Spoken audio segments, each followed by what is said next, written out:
بسم الله والحمد لله والصلاة والسلام على رسول الله وعلى آله وصحبه أجمعين. أما بعد، اللهم علمنا ما ينفعنا وانفعنا بما علمتنا. ربنا زدنا علما. سبحانك لا علم لنا إلا ما علمتنا إنك أنت العليم الحكيم. بارك الله فيك.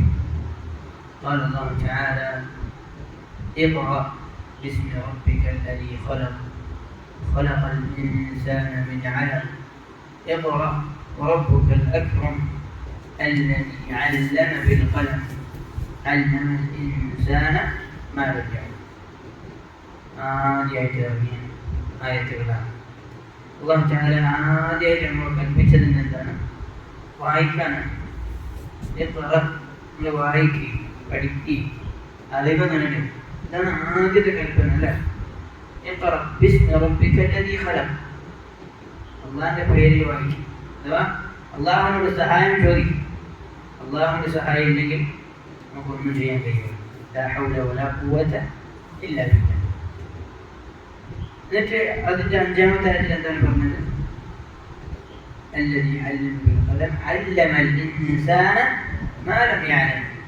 മനുഷ്യന്മാർക്ക് അറിയാത്ത പലതും അല്ലാഹു തആല മനുഷ്യന്മാർക്ക് പഠിപ്പിച്ചു കൊടുത്തു. അതാണ് മനുഷ്യന്മാരും മൃഗങ്ങളും തമ്മിലുള്ള വ്യത്യാസം. മൃഗങ്ങൾക്ക് എന്ത് ചെയ്തില്ല? അല്ലാഹു സുബ്ഹാനഹു വ തആല മനുഷ്യന്മാരെ പോലെ വിദ്യാഭ്യാസ അറിവ് കൊടുത്തില്ല. മനുഷ്യന്മാർക്ക് എന്ത് ചെയ്തു? അല്ലാഹു തആല അറിവ് കൊടുത്തു. അതുകൊണ്ടാണ് സൂറത്തുൽ മാഇദയിൽ يسألونك ماذا أحل لهم قل أحل لكم الطيبات وما علمتم من الجوارح مكلبين تعلمونهن مما علمكم الله. എന്താണ് അവർക്ക് തിന്നാൻ ഹലാലായത് എന്ന് ചോദിക്കപ്പെട്ടാൽ പറയണം, നബിയെ, എല്ലാ ത്വയ്യിബാത്തും ഹലാലാണ്. എന്നിട്ട് അല്ലാഹു തആല പറയാണ്, നിങ്ങളുടെ വേട്ട മൃഗങ്ങൾ, നായ പോലെയുള്ള നായയുണ്ടല്ലോ, ഈ നായ നമ്മൾ അതിന് പഠിപ്പിച്ചു കൊടുത്ത് ആ നായ എന്ത് ചെയ്തു? ഒരു പ്രാവിനെയോ ഒരു കോഴിയോ പോയി വേട്ട ചെയ്ത് പിടിച്ച് കടിച്ചു കൊണ്ടുവന്നാലും അത് നമുക്ക് ഹലാലാണ്. സുബ്ഹാനല്ലാഹ്. ഇല്ലെങ്കിൽ നജിസായ ഒരു സാധനം അത് പഠിപ്പിച്ചു കൊടുത്തപ്പോൾ എന്തായി? ഹലാലായി മാറും. അപ്പോൾ അതാണ് ഇൽമിന്റെ പ്രത്യേകത. മൃഗങ്ങളിൽ വരെ ഇൽമ് വരുമ്പോൾ എന്ത് ചെയ്യുന്നുണ്ട്? അതിന്റെ സ്വാധീനം ഉണ്ടാകും. അപ്പോൾ മനുഷ്യന്മാരുടെ എത്രത്തോളം ഉണ്ടാകും. അല്ലാഹു തആല ബനു ആദമിനെ എന്ത് ചെയ്തിട്ടുണ്ട്? തക്രീം ചെയ്തിട്ടുണ്ട്, ഉയർത്തിയിട്ടുണ്ട്. എന്തുകൊണ്ടാണ് ഉയർത്തിയത്? ഈ ഇൽമും ആ ഇൽമനുസരിച്ചുള്ള അമലുമാണ്. അല്ലെങ്കിൽ എന്ത് ചെയ്യും? വൽഹും അദൽ എന്ന് പറഞ്ഞ പോലെ നാൽക്കാലികളെക്കാളും അധപ്പതിച്ചു പോകും മനുഷ്യന്മാർ. അല്ലാഹു സുബ്ഹാനഹു വ തആല നമുക്ക് അല്ലാഹുവിന് വേണ്ടി ഇഖ്ലാസോട് കൂടി ഇൽമ തേടാൻ തൗഫീഖ് നൽകുമാറാകട്ടെ. ബാറകല്ലാഹു ഫീക്കും. നമ്മൾ പിന്നെ റിയാദുസ് സാലിഹീനിലെ ബാബ് തൗബയാണ് വായിച്ചുകൊണ്ടിരിക്കുന്നത്. തൗബയുടെ അധ്യായം നമ്മൾ ഇന്നലെ പഠിച്ചിരുന്നു. തൗബക്ക് 3 ഷർത്ത് നിങ്ങൾ പറഞ്ഞാണ്. ഒന്നാമത്തെ ഷർത്ത് പാപത്തിൽ നിന്ന് മോചിതനാവണം, എണീക്കണം, നിർത്തണം. രണ്ടാമത്തെ ഷർത്ത് അങ്ങേയറ്റം ഖേദിക്കണം. ആ ഖേദമാണ് തൗബ. മനസ്സിലായില്ലേ? മൂന്നാമത്തത് അതിലേക്ക് ഞാൻ ഇനി മടങ്ങുകയില്ല എന്ന് ദൃഢനിശ്ചയം. ഇനി ആദം സന്തതിയുമായി ബന്ധപ്പെട്ടതാണെങ്കിലോ അടിമയും തമ്മിലുള്ള ഇതാണെങ്കിലോ അതെന്ത് ചെയ്യണം? അത് പൊരുത്തപ്പെടിക്കാനോ അല്ലെങ്കിൽ അതിന്റെ പകരം തിരിച്ചു കൊടുക്കാനോ കഴിയണം. ഇതാണ് ശക്തി. ഇങ്ങനെ ഒരു പാപം 1000 പ്രാവശ്യം സംഭവിച്ചാലും അല്ലാഹു തആല 1000 പ്രാവശ്യവും പുറത്തു കൊടുക്കും. അതുകൊണ്ടാണ് അല്ലാഹു തആല പറഞ്ഞത്, قل لعبادي الذين أسرفوا على أنفسهم لا تقنطوا من رحمة الله. എൻ്റെ പിന്നെ സ്വന്തത്തോട് ഇസ്റാഫ് ചെയ്ത, അങ്ങേയറ്റം അതിക്രമം ചെയ്ത അടിമകളോട് പറയും, ലാ തഖ്നതു മിൻ റഹ്മത്തില്ലാ, അല്ലാഹുവിന്റെ റഹ്മത്തിൽ നിന്ന് നിരാശരാകരുത്. ഇന്നല്ലാഹ യഗ്ഫിറു ദുനൂബ ജമീഅ, അല്ലാഹു എല്ലാ പാപവും പുറത്തു കൊടുക്കുന്നതാണ്. അപ്പോൾ നമ്മൾ എന്ത് ചെയ്തു? തൗബ എന്താണ്, എങ്ങനെയാണെന്ന് മനസ്സിലായി. അപ്പൊ അതില് ഇമാം പിന്നെ അന്നവവി റഹിമഹുല്ലാഹ് കൊണ്ടുവരാണ്. عن أبي سعيد بن مالك بن سنان الخدري رضي الله عنه. أبو سعيد الخدري رضي الله عنه ഉദ്ധരിക്കാൻ അന്ന നബി സല്ലല്ലാഹു അലൈഹി വസല്ലം ഖാൽ സല്ലല്ലാഹു അലൈഹി വസല്ലം പറഞ്ഞു നിബിധങ്ങൾ ഒരു കഥ പറഞ്ഞുതരാം. ബനു ഇസ്രായേലിൽ പെട്ട ഒരാളുടെ ഒരു കഥ. നബി സല്ലല്ലാഹു അലൈഹി വസല്ലം തങ്ങൾ ഏറ്റവും നല്ല മുദബ്ബിസാണ്. എങ്ങനെ ഏതൊക്കെ ശൈലിയിലാണ് നമുക്ക് പറഞ്ഞു തരാൻ പറ്റുക, ഈ ദീൻ എത്തിച്ചു തരാൻ പറ്റുക, മനസ്സിലാക്കി തരാൻ പറ്റുക, അതൊക്കെ ചെയ്തിട്ടുണ്ട്. അങ്ങനെ ഒരു ഉദാഹരണം വെച്ചിട്ട് ചെയ്തു തരാൻ, ഒരു ഉദാഹരണം പറഞ്ഞ് തരാൻ. എന്താണ് ഉദാഹരണം? കാന ഫീ മൻ കാന ഖബ്ലകും, നിങ്ങൾക്ക് മുമ്പ് കഴിഞ്ഞു പോയ സമൂഹത്തിൽ റജുലുൻ, ഒരാളുണ്ടായിരുന്നു, ഖതല 99 നഫ്സൻ, അയാൾ എന്ത് ചെയ്തു? 99 ആളെ കൊന്നു. 99 ആളെ കൊല്ലുക എന്ന് പറഞ്ഞാൽ ചെറിയ പാപം. എന്നിട്ട് എന്ത് ചെയ്തു? ഫസഅല അൻ അഅലമി അഹ്ലി അൽ-അർദ്, എന്നിട്ട് ചോദിച്ചു എവിടെയാണ് ഈ ദുനിയാവിൽ ഏറ്റവും അറിവുള്ള ഒരു പണ്ഡിതനെ കാണിച്ചു തരണം. ഇതിന് ചോദിക്കാൻ പറ്റും. ഓക്കെ, അങ്ങനെയാണ് ചെയ്യേണ്ടത്. നമുക്ക് ഒരു കാര്യം അറിയില്ലെങ്കിൽ കിട്ടിയ ഏതെങ്കിലും ഒരാളോട് ചോദിക്കുന്നില്ല, ഏറ്റവും അറിയുന്ന ഒരാളോട് പോയി ചോദിക്കും. എന്നിട്ട് അങ്ങനെ അദ്ദേഹം അന്വേഷിച്ചപ്പോൾ ആരോ പറഞ്ഞു കൊടുത്തത് എന്താ അറിയോ? അതുമില്ല, ഒരു പള്ളിയുടെ മൂലക്ക് ഇന്ന് ഇബാദത്ത് ചെയ്യുന്ന ഒരാളെയാണ് കാണിച്ചു കൊടുത്തത്. ആ പള്ളിയുടെ മൂലക്ക് നല്ല ഡ്രസ്സും താടിയും തൊപ്പിയെല്ലാം കണ്ടപ്പോൾ ഈ സാധു വിചാരിച്ച അത് വലിയ പണ്ഡിതനാണ്. മനസ്സിലായില്ല? അങ്ങനെ അദ്ദേഹത്തെ കാണിച്ചു കൊടുക്കുക. എന്നിട്ട് അദ്ദേഹത്തോട് പറഞ്ഞു, ഞാൻ പിന്നെ എന്ത് ചെയ്തിട്ടുണ്ട്? 99 ആളെ കൊന്നിട്ടുണ്ട്. എനിക്ക് തൗബയുണ്ടോ? എനിക്ക് തൗബയുണ്ടോ എന്ന് ചോദിച്ചപ്പോൾ എന്ത് തൗബ? ഞാനിവിടെ കാണുന്നില്ല, ഫുള്ള് നിസ്കാരത്തിനും ദിക്റിനും അദ്കാറിനും ഇത്ര കഷ്ടപ്പെടുമ്പോൾ ഓന് 99 ആളെ കൊന്നിട്ട് തൗബേ? ഓനങ്ങനെ വിചാരിച്ച് ഇത്ര വലിയ വൻപാപം ചെയ്ത ആൾക്ക് എവിടുന്ന് തൗബ? അപ്പൊ ആ വ്യക്തി എന്ത് ചെയ്തു? അയാളും കൂടി കൊന്നു. 100 തയ്ച്ചു.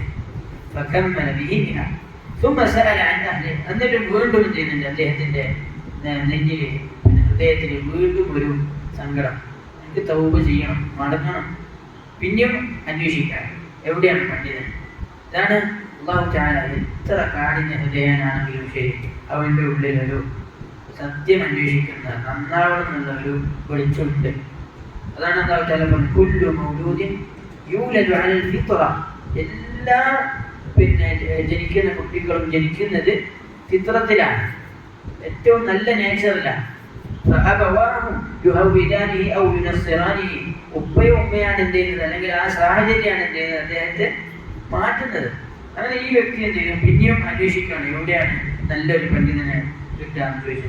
അങ്ങനെ പണ്ഡിതനെ കാണിച്ചു കൊടുത്തു. എന്നിട്ട് അദ്ദേഹത്തോട് ചോദിച്ചു, ഞാൻ 100 ആളെ കൊന്നിട്ടുണ്ട്, എനിക്ക് തൗബയുണ്ടോ? അപ്പൊ അദ്ദേഹം പറഞ്ഞു, ഞാൻ എനിക്ക് തൗബയുണ്ട് എന്ന് പറഞ്ഞു. നിന്നെയും നിന്റെ തൗബയുടെ ഇടയിൽ ആരാണ് മറ നിൽക്കുന്നത്? എനിക്ക് തൗബയുണ്ട് എന്ന് പറഞ്ഞു. അദ്ദേഹത്തിന് സന്തോഷമായി. എന്നിട്ട് അദ്ദേഹത്തിന് പറഞ്ഞു കൊടുത്തു, നീ ആദ്യം അദ്ദേഹം ഈ നാട് വിട്ടിട്ട് വേറൊരു നാട്ടിലേക്ക് പോകണം. എന്നിട്ട് നീ ഇപ്പോൾ ഉള്ളത് എന്ത് ചെയ്യണം? ഒഴിവാക്കണം. ഈ നാട് നിനക്ക് പറ്റിയതല്ല, നീ പിന്നെയും തിന്മയിലേക്ക് കൊണ്ടുപോകാൻ ചാൻസ് ഉള്ള നാടാണ്. അതുകൊണ്ട് നീ നാട്ടിലേക്ക് തിരിച്ചു വരുന്നത് അങ്ങനെ പോകണം. അങ്ങനെ അദ്ദേഹം അപ്പം തന്നെ വിട്ടു. ആ നാട് വിട്ട് അടുത്ത നാട്ടിൽ അവൻ വഴിയുടെ മധ്യത്തിലെത്തിയപ്പോൾ എന്ത് ചെയ്തു? അദ്ദേഹത്തിന്റെ മരണം വന്നു.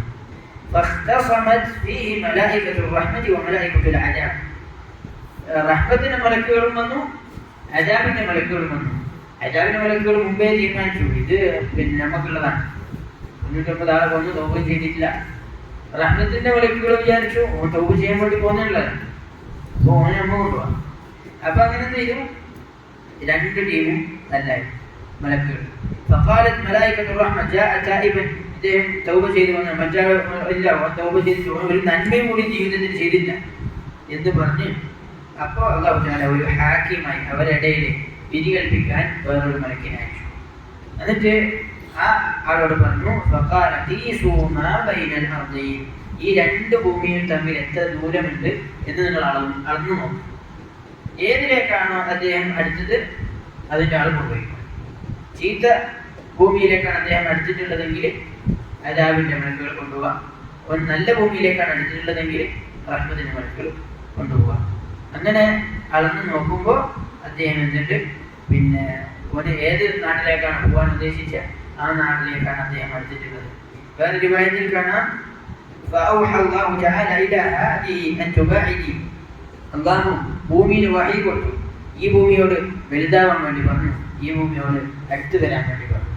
ഇങ്ങനെ എന്തെങ്കിലും ആ അടിമ അള്ളാഹു സുബ്ഹാനഹു വ തആല ആ അടിമക്ക് പുറത്തു കൊടുത്ത് റഹ്മത്തിന്റെ മലക്കുകൾ അദ്ദേഹത്തെ കൊണ്ടുപോയി എന്നുള്ള ഒരു സംഭവമാണ്. നോക്കി സുബ്ഹാനല്ലാഹ്, 99 ആളെ കൊന്ന ആൾക്ക് പോലും അദ്ദേഹം തൗബ ചെയ്യാൻ തീരുമാനിച്ചത് കൊണ്ട് അള്ളാഹു സുബ്ഹാനഹു വ തആല അദ്ദേഹത്തിന് തൗബ ചെയ്തു കൊടുത്തു. ജീവിതത്തിൽ ഒരു നന്മ കൂടി അദ്ദേഹം ചെയ്തിട്ടില്ല. പക്ഷെ എന്ത് ചെയ്തു? മരണം വന്നു. അദ്ദേഹം തൗബ ചെയ്യുന്ന ആ ഖേദം പ്രകടിപ്പിച്ചല്ലോ, ആ ഖേദം ചെയ്ത് ആ തൗബ ചെയ്ത് ആ ചിന്മയുടെ നാട്ടിൽ നിന്ന് വേറെ നാട്ടിലേക്ക് പോയി. ഈ സംഭവത്തിൽ വലിയ ഗുണങ്ങളുണ്ട്. ഒന്നാമത്തെ ഗുണം, ചോദിക്കും എന്ത് ചെയ്യണം? പണ്ഡിതനോട് ചോദിക്കണം. ചിലപ്പോൾ എന്ത് ചെയ്യും? പണ്ഡിതന് പള്ളിയിൽ വന്ന് ഫുൾ വിവാദത്തിനായി കഴിഞ്ഞു പോകുന്ന ഒരാളായിക്കൊള്ളുന്നില്ല. പക്ഷെ ഇവിടെയാണ് ആ പണ്ഡിതന്റെ മഹത്വം മനസ്സിലാകുന്നത്. ഒരു ജാഹിലായ ആബിദിനേക്കാളും ഏറ്റവും അഫ്ദൽ ആരാണ്? ആബിദ് അല്ലാത്ത ഒരു ആലിമാണ്. മനസ്സിലായില്ലേ? വലിയ വിവാദത്തൊന്നും ഇല്ലെങ്കിലും ആ പണ്ഡിതൻ അത്യാവശ്യം വിവാദത്തൊക്കെ ഉള്ള നല്ല തക്കമുള്ള ഒരു പണ്ഡിതനാണ് പിന്നെ ജാഹിലായ ആബിദിനേക്കാളും അഫ്ദൽ. അതുകൊണ്ടാണ് ചില സംഭവങ്ങളിൽ കാണാം, പിന്നെ ഷെയ്ഖ് അബ്ദുൽ ഖാദിർ ജീലാനി റഹിമഹുല്ലാഹ് അദ്ദേഹത്തിന്റെ ഒരു സംഭവത്തിൽ കാണാം. അദ്ദേഹം എന്തെയാണ്? നടന്നു പോകുമ്പോൾ ആകാശത്ത് നിന്ന് ഒരു വിളി, അബ്ദുൽ ഖാദിർ എന്ന് പറഞ്ഞിട്ട് ഒരു വിളി, എനിക്ക് എല്ലാം എന്ത് ചെയ്തിട്ടുണ്ട്? ഞാൻ ഹലാലാക്കി തന്നിരിക്കുന്നു എന്ന് പറഞ്ഞു. അപ്പം അദ്ദേഹം പറഞ്ഞു, അള്ളാഹുവിന്റെ ശത്രുവാണ്, നീ നശിക്കട്ടെ എന്ന് പറഞ്ഞു. അപ്പോൾ ഷെയ്ത്താൻ ഞാൻ അത്ഭുതം. ഷെയ്ത്താൻ പറഞ്ഞു, എനിക്കെങ്ങനെ അറിഞ്ഞു? മനസ്സിലായില്ലേ? ഒരാള് ഉള്ള വിവാദത്തിൽ കഴിഞ്ഞു പോകുന്ന ഒരാള് പെട്ടെന്ന് ആകാശത്ത് നിന്ന് വിളി വരാൻ, ഓനെ നിനക്ക് ഇനി ഇന്നു മുതൽ ഫുള്ള് ഹലാലാക്കി തന്നിരിക്കുന്നു പറഞ്ഞാൽ ഓനെന്ത് ചെയ്യും? ഫുള്ള് ഹറാമിൽ കുളിച്ചു കഴിയും അല്ലെ? പക്ഷേ ഷെയ്ഖ് അബ്ദുൽ ഖാദിർ അവിടെ നിന്ന് ചെയ്ത് പറഞ്ഞു, പിന്നെ അങ്ങനെ ഷെയ്ത്താൻ പറഞ്ഞു, ഞാൻ 1000കണക്കിന് ആബിദുകളെ എന്ത് ചെയ്തിട്ടുണ്ട്? നശിപ്പിച്ചിട്ടുണ്ട്. പക്ഷെ ഒരു ആലിമിനെ എന്ത് ചെയ്തിട്ടില്ല? നശിപ്പിക്കാൻ കഴിഞ്ഞിട്ടില്ല. അപ്പൊ അദ്ദേഹത്തോട് ചോദിച്ചു, നിങ്ങൾക്ക് എങ്ങനെയാണ് എന്നെ മനസ്സിലായത് എന്ന് ചോദിച്ചപ്പോ അദ്ദേഹം പറഞ്ഞു, അള്ളാഹുവിന്റെ ഏറ്റവും ഹബീബായ ഏറ്റവും വലിയായ റസൂലുള്ളാഹി സ്വല്ലല്ലാഹു അലൈഹി വസല്ലം തങ്ങൾക്ക് പോലും എല്ലാം ഹലാലാക്കി കൊടുത്തിട്ടില്ല, പിന്നെ എന്ന് അദ്ദേഹം പറഞ്ഞു. ഇതാണ് ആലിമിന്റെയും ആബിദിന്റെയും വ്യത്യാസം. അങ്ങനെ ആ ആലിമിലേക്ക് അദ്ദേഹം എത്തിയപ്പോഴാണ് അദ്ദേഹം നേരെ ആബിദിനടുത്ത് എത്തിയോണ്ട് ഒരു ഗുണമുണ്ടായോ? ഇല്ല. അത് ഒന്നാമത്തെ. രണ്ടാമത്തെ കാര്യം, പിന്നെന്ത് ചെയ്തു? ഈ വ്യക്തിയുടെ ഹൃദയത്തിനുള്ളിൽ എന്തുണ്ട്? തൗബ ചെയ്യാനുള്ള ഒരു വെളിച്ചമുണ്ട്. അത് എല്ലാ മനുഷ്യന്മാരും എത്ര പിന്നെ നമ്മള് ബാഹ്യമായി എത്ര താടി കൊണ്ട് എത്ര ഹറാമുകളിൽ മുഴുകുന്ന ആളാണെങ്കിലും ശരി, നമുക്ക് എന്ത് ചെയ്യാൻ പറ്റും? അദ്ദേഹത്തിന് ഒരു പിന്നെ സത്യം തേടുന്ന തൗബയിലേക്ക് ആഗ്രഹിക്കുന്ന ഒരു വെളിച്ചം അദ്ദേഹത്തിനുള്ളിൽ ഉണ്ടാവും. അത് നമുക്ക് കാണാനും അത് പുറത്തെടുക്കാനുമാണ് പിന്നെ കഴിയേണ്ടത് എന്നുള്ള വേറൊരു കാര്യം കൂടി ഈ ഹദീസിലുണ്ട്. പിന്നെയും ധാരാളം കാര്യങ്ങളുണ്ട്. മലക്കുകൾ എന്ത് ചെയ്തു? അല്ലാഹു തആല മലക്കുകളെ അയച്ചു. പിന്നെ അദ്ദേഹത്തോട് ഈ നാട് വിട്ട് വേറെ നാട്ടിൽ പോകാൻ വേണ്ടി പറഞ്ഞു. അത് നിർബന്ധമാണ്. ചില പാപങ്ങളുണ്ടല്ലോ, അഡിക്ഷൻ പാപങ്ങളുണ്ടാവും. അതിൽ നിന്നൊക്കെ ഉറപ്പായിട്ട് എന്ത് ചെയ്യണം? ആ സാഹചര്യം ഒഴിവാക്കണം. ഒരാളുടെ പിന്നെ പാപം ഫോണുമായി ബന്ധപ്പെട്ടതാണെങ്കിൽ ഫോൺ ഒഴിവാക്കണം. ഒരു ഫോൺ ഒഴിവാക്കിയതുകൊണ്ട് മരങ്ങളായിട്ടുണ്ടാവും, പക്ഷികൾ പറക്കുന്നുണ്ടാവും, ഒരു പ്രശ്നമില്ല. ഓൻ ജീവിക്കും, ഭൂമി അതേപോലെ പോകും. അതുകൊണ്ട് എന്ത് ചെയ്യണ്ട? പിന്നെ പേടിക്കുന്നൊന്നും വേണ്ട. ഒരു പാപം ഒരാൾക്ക് അയാളുടെ സ്വന്തത്തെ അയാൾക്കറിയാം. അയാൾ എന്തിനാണോ പാപത്തിൽ വീണു പോകുന്നത് അത് വിട്ടുനിൽക്കുക. ഒരു സ്കൂളാണ് അവൻ്റെ പ്രശ്നമെങ്കിൽ ആ സ്കൂള് മാറാം. ഒരു നാടാണ് എൻ്റെ പ്രശ്നമെങ്കിൽ ആ നാടും മാറാം. ഇങ്ങനെ എന്ത് ചെയ്യണം? സാഹചര്യങ്ങൾ മാറ്റണം, നിർബന്ധം. അതാണ് അദ്ദേഹത്തോട് പറഞ്ഞത്, ഈ നാട്ടിൽ നിന്ന് നീ പോയി നല്ല നാട്ടിലേക്ക് പോകണം. വേറൊരു ഗുണത്തിലാണ് നമ്മൾ നല്ല ആളുകളുമായി എപ്പോഴും സഹവസിക്കണം. ചീത്ത ആളുകളുമായി സഹവസിച്ചാൽ അവരുടേതായ ദൂഷ്യങ്ങൾ അവൻ്റെ അടുത്തുണ്ടാവും. നല്ല ആളുകളുമായി സഹവസിച്ചാൽ അവരുടേതായ ഗുണങ്ങൾ അവൻ്റെ കയ്യിലുണ്ടാവും. അതാണ് പറഞ്ഞത്, മറ്റൊരു ജലീസി അസ്വാലെ, നല്ല ചങ്ങാതിയും ചീത്ത ചങ്ങാതിയുമായി ഉപമ പറഞ്ഞല്ലോ. നല്ല ചങ്ങാതി എന്ന് പറഞ്ഞാൽ അത്ര വിളിക്കുന്ന ആളെ പോലെയാണ്. ഓൻ ചിലപ്പോൾ ഒന്നിങ്ങനെ തേച്ചിട്ട്, അല്ലെങ്കിൽ നമുക്ക് ഓൻ്റെ അടുത്തുനിന്ന് പൈസ കൊടുത്ത് വാങ്ങുകയും ചെയ്യാം അത്ര, എന്നിട്ട് നമുക്ക് അടിച്ച് നല്ല. അല്ലെങ്കിലും ഒന്നിനും കഴിയില്ലെങ്കിലും ഓന് നല്ല മണം കിട്ടും. മറ്റാളാണെങ്കിലോ കൊല്ലനെ പോലെ. ഏത് പിന്നെ ഈ ഇരുമ്പിൻ്റെ പണി എടുക്കുന്നു, ഓൻ്റെ അടുത്ത് നിന്ന നമ്മളെ ഡ്രസ്സ് കത്തിക്കരിയുന്നല്ലാതെ നാട്ടം കിട്ടുന്നല്ലാതെ വേറൊന്നും ഉണ്ടാവും. അപ്പം അതുകൊണ്ട് നല്ല ആളുകളുമായി സഹവസിക്കുക. ഇതേപോലെ കുറേ കായികകളും തന്നെ ഈ ഹദീസുകളിൽ വന്നിട്ടുണ്ട്. അല്ലാഹു സുബ്ഹാനഹു വ തആല കേട്ടതിന് പറഞ്ഞതിലൂടെ ജീവിതത്തിൽ പ്രവർത്തിക്കുവാൻ തൗഫീഖ് നൽകി അനുഗ്രഹിക്കുമാറാകട്ടെ. ഇതിൻ്റെ അപ്പുറത്തുള്ള ഹദീസ് വലിയ ഹദീസാണ്. കഅബ് ബിൻ മാലിക് റളിയല്ലാഹു അൻഹുവിൻ്റെ ഹദീസാണ്. അദ്ദേഹം തൗബ ചെയ്ത സംഭവം. പ്രസിദ്ധ സഹാബി കഅബ് ബിൻ മാലിക് റളിയല്ലാഹു അൻഹുവിൻ്റെ തൗബയുമായി ബന്ധപ്പെട്ട ഹദീസാണ്. ഇൻഷാ അല്ലാഹ് അത് നമുക്ക് നാളെ ഇൻഷാ അല്ലാഹ് ഫുള്ള് വായിക്കാം. കഴിയും ഇൻഷാ അല്ലാഹ്. 4-5 പേരുണ്ട്, ഷോർട്ടാക്കാം ഇൻഷാ അല്ലാഹ്. ബാറക്കല്ലാഹു ഫീക്കും വജസാക്കുമുല്ലാഹു ഖൈറൻ. സുബ്ഹാനക അല്ലാഹുമ്മ വബിഹംദിക അശ്ഹദു അൻ ലാ ഇലാഹ ഇല്ല അൻത അസ്തഗ്ഫിറുക വഅതൂബു ഇലൈക്.